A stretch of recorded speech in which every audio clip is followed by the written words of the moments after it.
What's up, guys, and welcome to Inside Gator Nation. Real quickly, before we get into these basketball highlights from last night, I just want to do an update on Florida football. And it's floating around the internet right now that former five-star recruit and LSU transfer Arik Gilbert that has entered the transfer portal. It's been reported by Rivals recruiting director that between Gilbert and Florida, it's pretty much a done deal. Initial thoughts were that he may go back home to Georgia because he was homesick. Georgia's got a full tight end room, and they already have a five-star tight end on the roster and a couple of four-stars that follow him. So it doesn't look like Kirby is really pursuing this guy. And then it was also thought that he would sign with Tennessee, but that program is in such disarray that just doesn't look like it's going to happen. So the rumor has it that Florida and Gilbert is a done deal. That couldn't be any bigger for Florida. Dan Mullen owns the transfer portal. Keep an eye out for this the next coming couple of days because it should be happening. For those of you who don't know who Gilbert is, I'm going to put it up on the screen for you real quick. He was a former five-star. He's a 6'5" tight end at 253 pounds. He came in and he was the number one tight end prospect out of the 2020 class, number one player in the state of Georgia, and the 113th player of all time coming out of high school. So a huge get for Florida if we can land this guy. We see what Mullen did with Pitts, who was a lesser recruit coming out of high school. This guy has already got the raw talent. This would be huge, like I said. Such big news for Florida. It definitely made my morning to hear this. Gilbert was wanting to transfer because he was homesick, so keep in mind that Gainesville is less than 5 hours away from Marietta, Georgia, his hometown, so it's looking more and more like this is going to happen. It's been Mullen's ability to get these five-star guys, one or two of them every cycle, just to boost our player talent rankings and to really keep us in the conversation of eliteness. If that's even a word. Anyways, on another note, Tavares Robinson has signed with Miami Hurricanes as their secondary coach. I know a lot of us Gator fans wanted T-Rob on the staff because of his recruiting abilities. For whatever the reason, Florida went another direction. I don't know if Mullen's looking for something different, but T-Rob brings it all.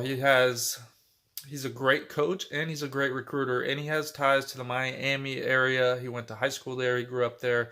He's a Miami guy, and this is bad for Florida. I know we don't play Miami, but like once every 4 to 6 years. But this allows Miami to lock down the South Florida area, put a fence up, and keep Florida out. And it allows Miami to keep building that program like Manny Diaz has been doing. They're doing a great job of it. And Miami's going to be very relevant very soon. Remember, they got King to return for his 6th or 7th eligibility year. So Miami's on the rise. We have to watch out for that. And it looks like we have another team we have to compete with in recruiting every single year. So with that being said, let's take a look at these Kentucky-Florida basketball highlights. We'll pick up the action with 12:13 to go in the first half. It's the first basketball video of the season as I've been focusing on football. Noah Locke missing the three. Follow up by DeRougie. DeRougie had a great game yesterday. And out of the gates, it looked like Florida was going to handle this 4-6 Kentucky team. Kentucky has really been struggling, and most of us Gator fans thought it was going to be an easy win, but the fact of the matter is Keon Brooks Jr. was out for the first 9 games for Kentucky, and it seemingly made all the difference in his return yesterday. This was a different Kentucky basketball team, and this is a Florida team that really misses their best player in Keontae Johnson. Florida is we're still a good team, but we're streaky. So there's going to be good games and bad games pretty much for the rest of the season, as I don't see Keontae coming back anytime soon. In fact, it may be career-ending for Keontae. It just depends on what him and his family decide to do. I know with the type of injury it says 3 to 6 months recovery, but it could always have lingering effects, and you never want to play around when it comes to a heart issue. So a lot of our success is going to be solely on the hands of Colin Castleton and his play. This was one of the worst games of the season for him. As you see, he got beat there defensively. That happened pretty often yesterday, and he finished in 24 minutes only getting 6 points and 3 rebounds. There he is, falling it down. He struggled pretty mightily in yesterday's loss, and like I said, he's going to have to step it up and stay at the same great pace that he had the previous 3 games. Scotty Lewis also struggling, finished with only 2 points in 32 minutes. Anthony DeRuggi led the way with 15 points and 3 rebounds. When your leading scorer has 15 points, it's never really a good thing. Kentucky just played great defense all game long, so hats off to Kentucky. They are a scrappy team, and I believe they're on a 2 or 3 game win streak. And with the return of Brooks, this team looks like an entirely different team, and it looks like they may have started to figure things out. They are 2-0 in the SEC, and don't get me wrong, Florida's going to get it figured out. We're going to be in the top half of the SEC standings before it's all said and done. But right there you see Sampson hitting the three-pointer. Mike White has said previously earlier in the year that Sampson was our best three-point shooter. We have to find a way to get him the ball more often, and not just in garbage time, so to speak. This team could really use a lift with his shooting ability whenever we're struggling or down.